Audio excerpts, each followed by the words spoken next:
ఈరోజు సుదినం పెద్దలు మన సాహిత్య అకాడమీ చైర్మన్ మన కార్యదర్శి గారు నామాల మరి సారు గారు మనకు వచ్చిండ్రు. ఈనాడు మన దగ్గరికి వస్తానని చెప్పి నిన్ననే చెప్పడం జరిగింది. వారు చెప్పినటువంటి సమయంలో నేను వీలైనంత మరి నాకున్నటువంటి దగ్గరి మిత్రులను కలుసుకొని మరి మనం తప్పనిసరిగా బొమ్మెర కార్యక్రమాన్ని విజయవంతం చేయాలని కోరడం, మీరంతా రావడం, మరి ఈ కార్యక్రమం చాలా ఇవాళ విజయవంతమైనట్టుగా నేను భావిస్తున్నా. పెద్దలు బాలాచారి గారు మాకు సుపరిచితులు. మరి అనేక సంవత్సరాల నుంచి వారితో నాకున్నటువంటి అనుబంధం మేరకు మరి వారు వస్తుండ్రని అనగానే మరి తప్పనిసరిగా మరి వారి సందేశాన్ని మనం వినాలి.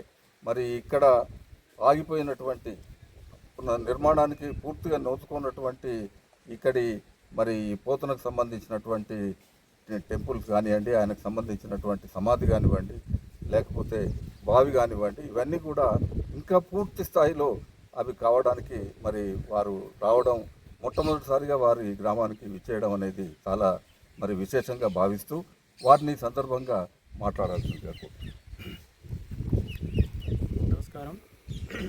నేను తెలంగాణ సాహిత్య అకాడమీ కార్యదర్శి బాలాచారి మాట్లాడుతున్నాను. ఇప్పుడు మనము బమ్మెర గ్రామంలో పోతన గారు శ్రీరామ దర్శనం చేసుకున్నటువంటి గుడి దగ్గర ఉన్నాము. ఈ ప్రాశస్త్యమైనటువంటి బమ్మెర గ్రామంలో మహాకవి పోతన గారి సమాధిని, అదేవిధంగా వారు తవ్వినటువంటి బావితోటి వ్యవసాయం చేసేటువంటి బావిని కూడా దర్శించడం జరిగింది. మేము ప్రజాపాలనలో సందర్భంగా 99 రోజుల కార్యక్రమాన్ని, సాహిత్య మరియు సాంస్కృతిక కార్యక్రమాన్ని ప్రభుత్వం చేపట్టింది.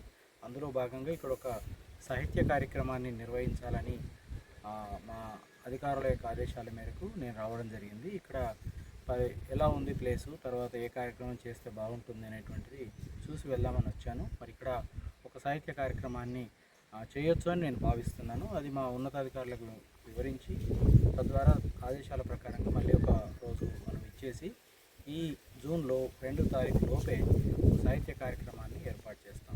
ముఖ్యంగా బమ్మెర పోతన అంత మహా పెద్ద కవి, మనకు ఉన్నటువంటి తెలంగాణకు ఉన్నటువంటి ఒక అద్భుతమైనటువంటి కవి.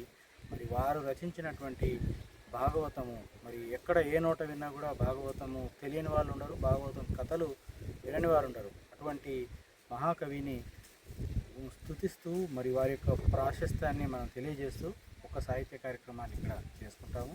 సో ఆ సందర్భంగా ఇక్కడ విజిట్ చేయడం జరిగింది. ఇక్కడికి విచ్చేసినటువంటి నెల్లుట్ల ఫౌండేషన్ చైర్మన్ గారు రవీందర్రావు గారు, ఇంకా వారి మిత్ర బృందము, ఇక్కడ గ్రామ ప్రజలు ఇచ్చేసినారు.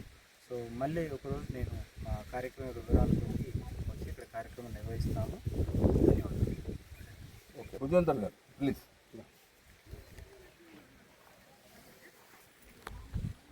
అందరికీ నమస్కారం. ఈరోజు మన తెలంగాణ రాష్ట్ర సాహిత్య అకాడమీ ప్రధాన కార్యదర్శి గారు శ్రీ నామోజు బాలాచారి గారు మన ప్రపంచ చరిత్ర కలిగిన మా బమ్మెర గ్రామాన్ని సందర్శించడం మాకెంతో ఆనందదాయకంగా ఉంది. పోతన సాహిత్య కళావేదిక తరఫున, అట్లాగే మా గ్రామ ప్రజల తరఫున మన బాలాచారి సార్ గారికి ప్రత్యేక వందనాలు తెలియజేసుకుంటున్నాం. అట్లాగే మన బాలాచారి సార్ గారిని ఇక్కడికి బొమ్మెర గ్రామానికి సందర్శించడానికి కృషి చేసి ఇక్కడ దాకా తీసుకొచ్చిన మన నెల్లుట్ల ఫౌండేషన్ నెల్లుట్ల రవీందర్రావు గారు సార్ గారికి ప్రత్యేక ధన్యవాదాలు తెలియజేసుకుంటున్నాను. ఈ బొమ్మెర పోతనను అంటే ప్రపంచంలో అందరికీ తెలుసు. ఆ మధ్యన తెలంగాణ రాకముందుకు ఆలనా పాలన లేకుంటే, తెలంగాణ వచ్చిన తర్వాత అప్పటి ముఖ్యమంత్రి గారు బొమ్మెర గ్రామాన్ని సందర్శించి ఈ గ్రామంలో దీన్ని పర్యాటక కేంద్రంగా మన బాసర లాగా అక్షరాభ్యాసాన్ని నిర్మించడానికి ఇక్కడ చేయాలని, ఆయన ఒక కవి కాబట్టి బొమ్మెర పోతనను పట్టించుకొని మా గ్రామాన్ని అభివృద్ధి చేయాలనే ఆలోచనతోని ఎర్రటెండలో మేలో 2017లో ఈ బొమ్మెర గ్రామాన్ని అప్పటి ముఖ్యమంత్రి కేసీఆర్ గారు సందర్శించడం జరిగింది.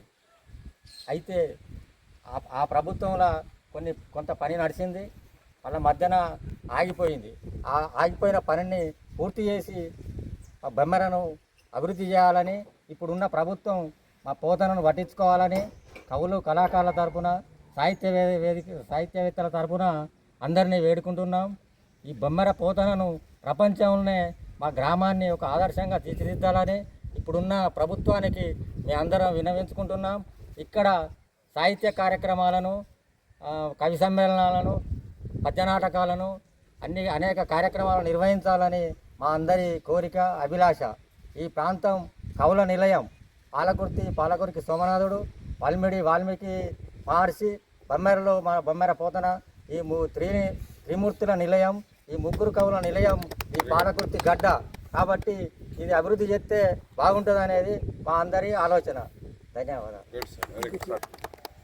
7 ఏళ్లుగా చేస్తున్నటువంటి కృషిలో భాగంగా సామాజిక, సాహిత్య, విద్య, వైజ్ఞానిక రంగాల్లో అనేక కార్యక్రమాలు, సేవా కార్యక్రమాలు చేస్తూ ఈనాడు కళారంగాన్ని కూడా గత సంవత్సరం నుంచి చేస్తున్న విషయం మీ అందరికీ తెలుసు.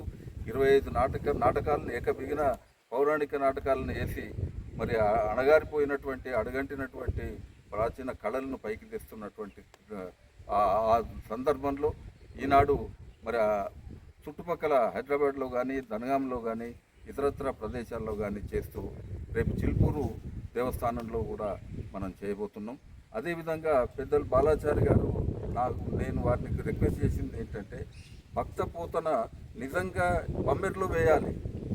ఎక్కడనో మాటగా ఎక్కడనో వేసుకుంటే కాదు సార్. మీరు ఖచ్చితంగా ప్రభుత్వ పక్షాన నేను భక్త పోతనకు సంబంధించినటువంటి టీం అంతా కూడా మేము తీసుకొస్తాం. మీరు కేవలం ఇక్కడికి వచ్చినటువంటి వాళ్ళకు వసతి ఏర్పాటు చేయండి, ఇంత భోజనం ఏర్పాటు చేయండి, మాకేమన్నా దానికి సంబంధించిన మైకులో గీకులో ఉంటే ఏర్పాటు చేయండి. కానీ ఎవరికి ఎక్కడికి రాగినాయపేసి చేయకుండా నా కళాకారులతోటి మేము భక్త పోతనను అద్భుతమైనటువంటి రీతిలో చేస్తాం. అదేవిధంగా అదే త్యాగరాయ గాన సభలో కానీ, రవీంద్ర భారతిలో కానీ చేయడానికి కూడా సిద్ధంగా ఉన్నాం. కానీ ఈ ఊర్లో చేసి ఊళ్ళో ఉన్నటువంటి వాళ్ళందరికీ కూడా ఒకసారి పోతనను గుర్తు చేయాల్సినటువంటి సందర్భం ఉన్నది. భుజేందర్ గారు ఈ విషయంలో మనకు మంచి సహకరిస్తారు. వారు కవిమిత్రులు, అద్భుతమైనటువంటి వారి సహకారం మనకు అందుతుంది. కాబట్టి ఈ జూన్ 2లోగా తప్పనిసరిగా మనం ఒక 3-4 నాటకాలు వేయడానికి సిద్ధంగా ఉన్నది ఫౌండేషన్. మరి ఈ విషయాన్ని మరి దయచేసి బాలాచారి గారు వారి పరిధిలో, వారి ఉన్నతాధికారుల పరిధిలో కూడా తీసుకొని దాన్ని ఆ 4 నాటకాలు మాకు వేయించడానికి అవకాశం కల్పించండి సార్.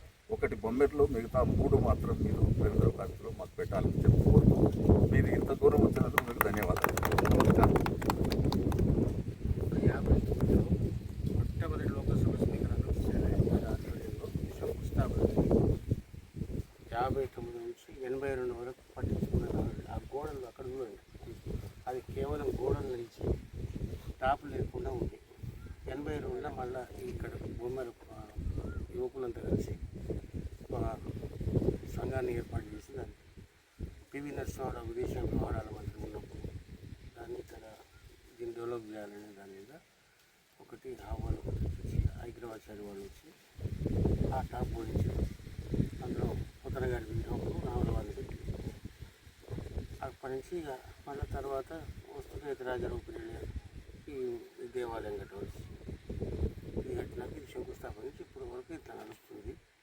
కాకపోతే ఒకటి తాళపత్ర గ్రంథాలు అనంతశనాయం గారి పీరియడ్లో వాళ్ళకి ఇచ్చింది. మా రాజాస్త్రితులు ఎవరు ఈ పోతన గారి ఆస్తి మీదకి వచ్చిన వాళ్ళు నెల్లుట్ల పాపారావు జమానా వాళ్ళు దాని వాళ్ళ బిడ్డ కొడుకులు అంటారు, ఏదో అంటారు, మనకి తెలియదు.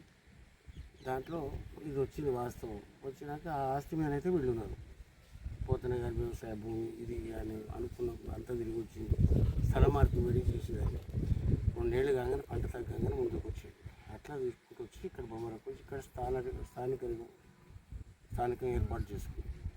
అట్లా వచ్చిన తర్వాత ఇక ఆయన మళ్ళీ శ్రీనాథుడు వచ్చేది, బాబుగారు ఎందుకు ఇట్లా అవసరపడుతూ కాకపోతే మన అక్కడి రాజమహేంద్రం కానీ రాజుతో అనిపిస్తాను, ఇక్కడ చేస్తే ఇది చేస్తే ఏం చెప్పి నాకు వద్దు, నాకు ఈ పేదరికమే చాలు, ఇట్లే వండుకొని తింటే ఇట్లే కష్టపడి వ్యవసాయం చేసి పెడతాను.